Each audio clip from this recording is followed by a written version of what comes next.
किस फोटो का कैसे मिसयूज करेगा ये किसी को नहीं पता चलता है।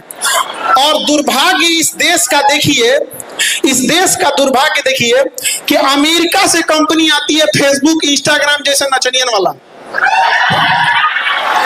और अब देखिए किस तरह से भारत की संस्कृति को तमाचा मारते हैं सब। जरा देखिएगा, उस एप्लीकेशन में फेसबुक इंस्टाग्राम पर एक बटन दे दिया जाता है कि अमुक लड़का अमुक लड़की है, इसके फोटो को आप जिस तरह मिसयूज करना चाहिए। एक बार बटन दबाइए तो डांस करने लगेंगे, एक बार बटन लगाइए तो गले मिलने लगेंगे। एक बात बताइए, किसी के करियर को खेलने का अधिकार भारत ने कैसे अमेरिका के 2 कौड़ी के कंपनियों को दे दिया और आवाज तक नहीं उठाया। यहाँ पर देश उस समय वास्को डिगामा का गुलाम बना था, उस समय अंग्रेज आए थे, फिजिकली आए थे, इस समय भी अंग्रेज आए हैं, डिजिटली आए हैं। पहले भी वास्को डिगामा आया, व्यापारी बनकर लूट के गया। 500 साल पहले की गलती गिनवाने के लिए आपके पास समय है कि अंग्रेजों ने ये किया, बाबर ने ये किया, दिल्ली सल्तनत वालों ने क्या किया, विदेशी आक्रमणकारियों ने क्या किया, और अभी जो हो रहा है उसके लिए आपका आंख के अनार हो गए हैं। दुर्भाग्य है इस देश का, कोई आवाज नहीं उठा पा रहा है इस देश में। अब देखिए, याद रखिएगा, अकेला चना आंख फोड़ देता है, भाड़ नहीं फोड़ पाता है। एक बार याद रखिएगा, ये चंपारण की धरती है, अंग्रेजों के कान तक आवाज पहुंचा दे देते थे तो भारत सरकार है। आप बताओ, किसी कंपनी को हमने खिलवाड़ करने के लिए दे दिया और वह कंपनी बकायदा प्रचार कर रही है कि ये बटन दबाइए, इससे ये हो जाएगा।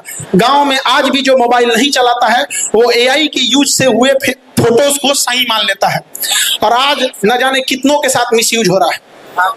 बहुत सारे लोग, अब कोई फेमस चेहरा है तो लोग समझते हैं कि फेमस है इसके साथ हो जा रहा है, लेकिन कोई गांव का साधारण आप जैसे लोग हैं जो अभी अपनी मुकाम नहीं पहुंचा पाए हैं, गांव तक सीमित है, तो गांव के लोग कहेंगे फलनिया का लड़का ऐसा कैलस। सोचिए कितना हद तक बर्बाद कर रहा है, और हमारे सरकार को कानो कान खबर नहीं है।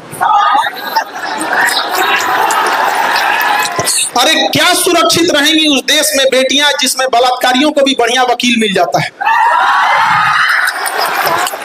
हम आपको कहते हैं कि कोई इस तरह का जघन्य अपराध किसी महिला को दहेज के लिए जला दे, किसी पे एसिड अटैक कर दे, रेप कर दे, अगर पढ़ने आए लात मार के भगा देंगे, नहीं पढ़ाएंगे तुमको, हम लोग नहीं पढ़ाएंगे। लेकिन हम वकील बिरादरी से भी कहते हैं, जब आपको पता चल जाता है केस क्यों लड़ लेते हैं, वो भी किसी के घर की बेटी है। जिस दिन वकीलों ने यह ठान लिया कि जघन्य अपराधियों के लिए हम केस नहीं लड़ेंगे, उस दिन अपराध वालों को 2 साल के अंदर सजा मिलेगी, 20 साल में नहीं। जिस साल अपराध हुआ सजा उसी साल जब मिलने लगेगी तब वो शहर होगा यहाँ पे। वरना ये स्मार्ट सिटी का क्या करेंगे जहां हमारी बहन बेटियां ही सुरक्षित ना हो। अरे हमारा सुंदर गांव ही लौटा दो जहां कोई किसी के साथ भेदभाव नहीं करता था, वो पुराना संस्कृति ही हमें लौटा दो।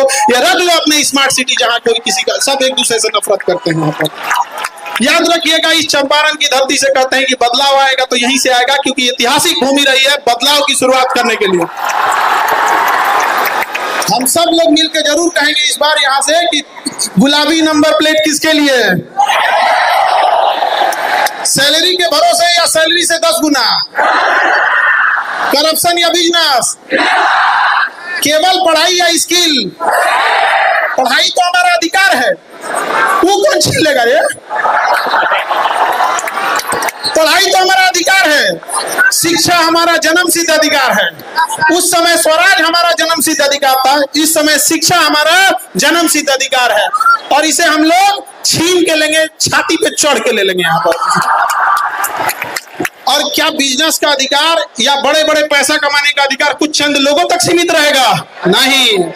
देखिए कितना दुर्दशा की बात है। कल्पना कीजिए आप कि कोई एमबीबीएस का डॉक्टर हो, एम्स से पढ़ा हो, और अपन टेटनस के इंजेक्शन लगाने के लिए लाइन में खड़ा रहे, तो लोग क्या कहेंगे? दे भाई ते कैसा डॉक्टर ले, नहीं समझे? एमबीबीएस का डॉक्टर हो और अपन बेटा को इंजेक्शन में लाइन लगाने के लिए लाइन में खड़ा हो, तो कहेगा ना भैया तुम तो खुद ही डॉक्टर है, अपने बेटा को इंजेक्शन लगा दो। हंसेंगे कि नहीं हंसेंगे? लेकिन ये वही देश है जहां अनाज उगाने वाले किसानों को 5 किलो भात के लिए लाइन में लगा दिया गया। सोचिए क्या दुर्भाग्य होगा। अन्य उगाने वाले को 5 किलो के हम लोग लाइन में लगा दिए हैं। आप बोलो भारत सोने की चिड़िया कहाँ थी, अब कहाँ रह गया? यहाँ पे लकड़ी का चिड़िया नहीं रह गई हम लोग यहाँ पर।